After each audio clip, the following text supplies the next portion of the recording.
வேதாகமம் புதிய ஏற்பாடு கொரிந்தியருக்கு எழுதிய 2ஆம் திருமுகம் முன்னுரை 1ஆம் அதிகாரம் வாழ்த்து.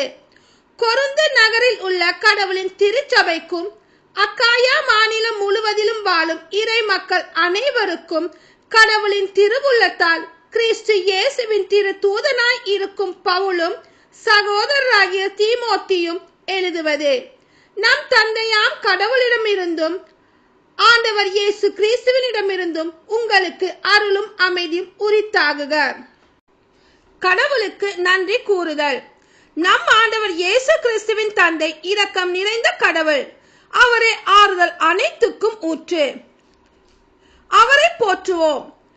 கடவுள் எங்களுடைய இன்னல்கள் அனைத்திலும் எங்களுக்கு ஆறுதல் அளிக்கிறார். நாங்களே கடவுளிடமிருந்து ஆறுதல் பெற்றுள்ளதால் பல்வேறு இன்னல்களில் உழலும் மற்ற மக்களுக்கும் ஆறுதல் அளிக்க எங்களால் முடிகிறது. கிறிஸ்து நமக்காக மிகுதியாய் துன்புற்றார். அதுபோல அவர் வழியாக நாம் மிகுதியான ஆறுதலும் பெறுகிறோம். ஆகவே நாங்கள் துன்புறுகிறோம் என்றால் அது உங்கள் ஆறுதலுக்காகவும் மீட்புக்காகவும் தான்.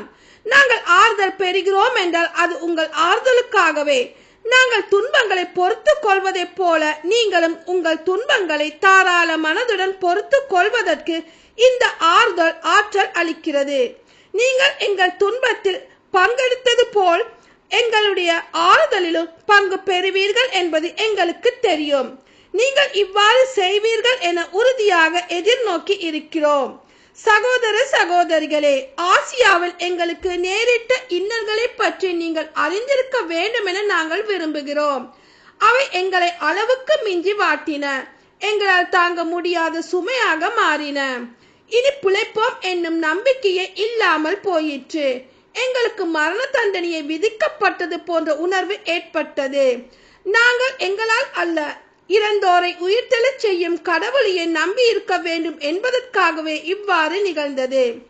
அவரே தான் இத்துணை கொடிய சாவில் இருந்து எங்களை விடுவித்தார். இன்னும் எங்களை விடுவிப்பார். நீங்களும் உங்கள் மன்றாட்டு மூலமாக எங்களுக்கு உதவினால் இனிமேலும் எங்களை விடுவிப்பார் என்று எதிர்பார்க்கிறோம்.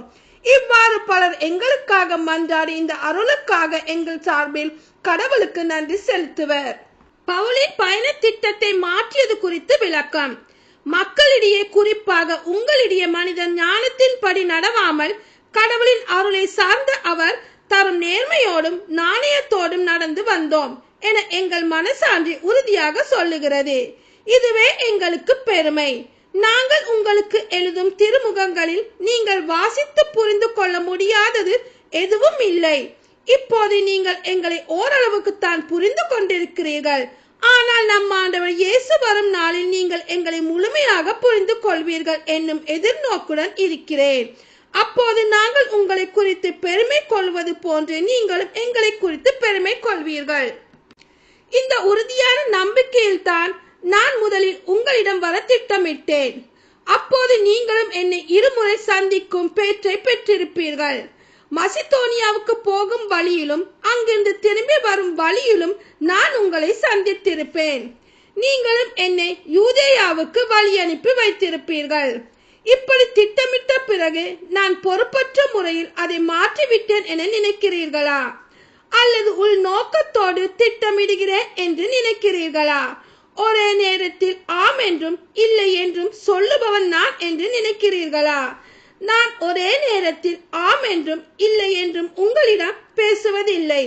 கடவுள் உண்மையுள்ளவராய் இருப்பது போல் நான் சொல்லுவதும் உண்மையே. நானும் சில்வானும் தீமோத்தியும் உங்களிடையே இருந்தபோது நாங்கள் அறிவித்த இறைமகன் இயேசு கிறிஸ்து ஒரே நேரத்தில் ஆம் என்றும் இல்லை என்றும் பேசுபவர் அல்ல. மாறாக அவர் ஆம் என உண்மையாகவே பேசுபவர். அவர் சொல்லும் ஆம் வழியாக கடவுள் அருளும் எல்லா வாக்குறுதிகளும் நிறைவேறுகின்றன. அதனால் தான் நாம் கடவுளை போற்றி புகழும் போது அவர் வழியாக ஆமேன் என சொல்லுகிறோம். கடவுளே எங்களை உங்களோடு சேர்த்துள்ளார். இவ்வாறு கிறிஸ்துவோடு நமக்கு இருக்கும் உறவை அவர் உறுதிப்படுத்துகிறார். அவரே நமக்கு அருள் பொழிவு செய்துள்ளார்.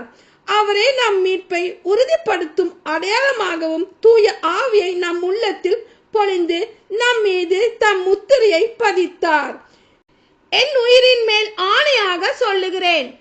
உங்களை வருத்தத்துக்கு உள்ளாக்காமல் இருக்கவே இதுவரை நான் கொரிந்துக்கு வரவில்லை. கடவுளே இதற்கு சாட்சி. நீங்கள் எதை எதை நம்ப வேண்டும் என நாங்கள் உங்களை கட்டாயப்படுத்துவதில்லை. நீங்கள் கொண்டுள்ள நம்பிக்கை நிலையாய்த்தான் இருக்கிறீர்கள். உங்கள் மகிழ்ச்சிக்காக உங்களோடு ஒத்துழைக்கிறோம். ஆமேன்.